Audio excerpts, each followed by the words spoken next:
That cover right there reminds me of that video clip where the pastor throws the dove up in the air at some sort of ceremony and then it drops to the ground like a football flag. And if you didn't see that one, I'll post it at the top of the comments section because that shit is a certified classic. What's up everybody? It's Luke James, not the singer. If you're an indie artist looking for an album review and some promo, you can hit up Luke at redmattersite.com. And what I have for you boys and girls today is my review for Pusha T's new album, King Push, Darkest Before Dawn, The Prelude. And I'm glad I didn't make my top 10 list too early, because this shit right here might make it on there. The intro just starts things off perfectly with Pusha showing love to Biggie and Jay Dilla. And he also references his past as a member of the Clips with his references to the Lord Willin' album and the song Grindin', which is just, come on man, that shit is a classic and pure fire forever. Now the dark sounding production here comes from Metro Boomin, who also brought some really stiff kicks and rattling hi-hats. And I really like when a rapper starts their album off like this, because it's just one really raw verse and Pusha T goes in with all kinds of great lyricism, while also giving a little bit of his backstory and letting you know where he is right now. Now the love to Biggie continues on the song Untouchable, which gets its hook from an old Biggie verse, and the production here was really interesting to me because it's some Timbaland production, but it does not sound like the usual sound you get from Timbo. When I think of Timbaland beats, I think of that party synth type of vibe, but right here he came with a darker and grimy style, and it's really dope, so I think it was kind of cool how Timbaland switched his style up like that for this one. And I really like in the first verse when Pusha says that he drops every blue moon to separate himself from the kings of the YouTube. Because to me that was just his way of saying that he's all about quality over quantity. He's not just trying to follow trends and put out a catchy hit.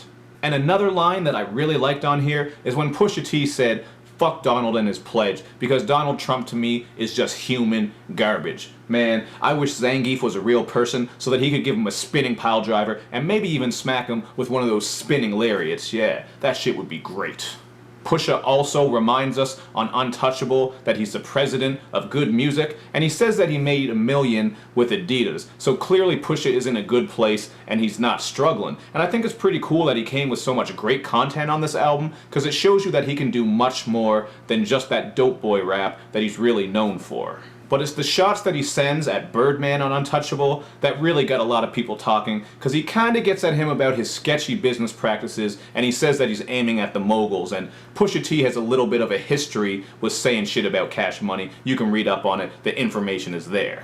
And speaking of Cash Money or Young Money, whatever you want to call it, YMCMB, there's also a line about Tyga on the song M.F.T.R, which stands for More Famous Than Rich and features The Dream. I just thought it was kind of funny in this song, because what Pusha said is that Tyga is basically looking like a genius for leaving his situation with the record label, which I guess kind of makes sense when you see all the crazy shit that's going on, but whether you think Tyga is a genius or not is a whole other story. As for some other topics on this song, Pusha also gets at the girls out there who are trying to fuck the promoters just to move ahead in the world, and also at the rap fans out there who are being tricked and hoaxed by the fake-ass rappers. But Crutches Crosses Caskets is probably my favorite song on this whole album. I thought this one just sounded really dope overall, and I like the way that the bass bubbles on the track. In his verses, Pusha comes through with some great wordplay and pop culture references, like when he says that he's got banana clips for the Curious Georges. So out there, to the man in the yellow hat, you have been put on notice. Or maybe it's actually the man with the yellow hat. I forget. It's been a while since I read Curious George, but you know who I mean, that motherfucker with the yellow hat. I just really like the way that Pusha T comes through with so much aggression on this track, and he's looking at his competition as if they're victims. And not only that, but he says that old niggas are slapping young niggas, which clearly seems to be a reference to when Puffy slapped up Drake. So that is some cold-blooded shit, and I also like that line when he questions the rappers who are spending all their money on themselves and not taking care of their family, while Pusha T, on the other hand, is sending his mom to the Bahamas. That shit was just real. And another one of my favorite tracks on here is Keep Dealing. It was just great to hear from Beanie Siegel, because he always comes with that hard shit, and in his verse he says that he's reporting live from the project benches, and he says that he's got clientele that look like the zombies from Thriller, so obviously he's talking about some people who are cracked out of their minds.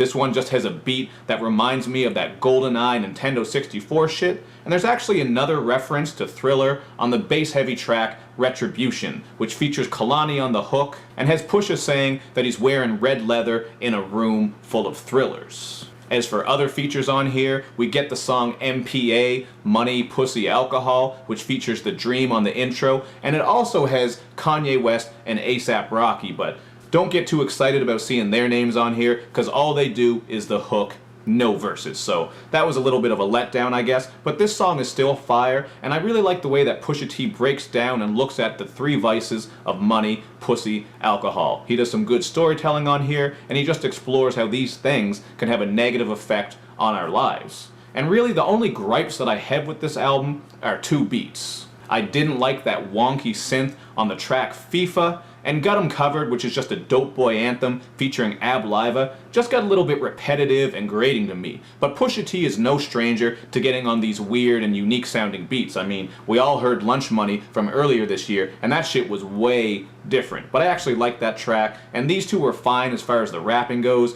but like I said, I just couldn't vibe with the beats. So really I don't have a whole lot of complaining to do here, which is why I give this one a 4 out of 5.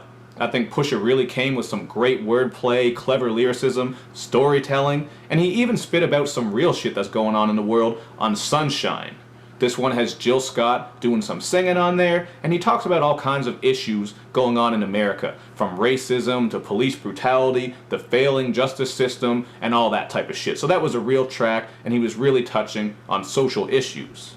But that's what I thought about this one. Like I said, I give it a 4 out of 5. But you guys let me know what you think, and where does Pusha T go from here? Because it's my understanding that this is a prelude, like it just says in the title. So he's got something else in the works, and I expect that one to be a little more mainstream, but I guess we'll have to wait and see what it is. Let me know in the comment section what you think, and make sure you do that good YouTube and social media stuff, man, where you like my videos, you share them, you follow me on Twitter, you retweet the videos, and you especially subscribe to my channel.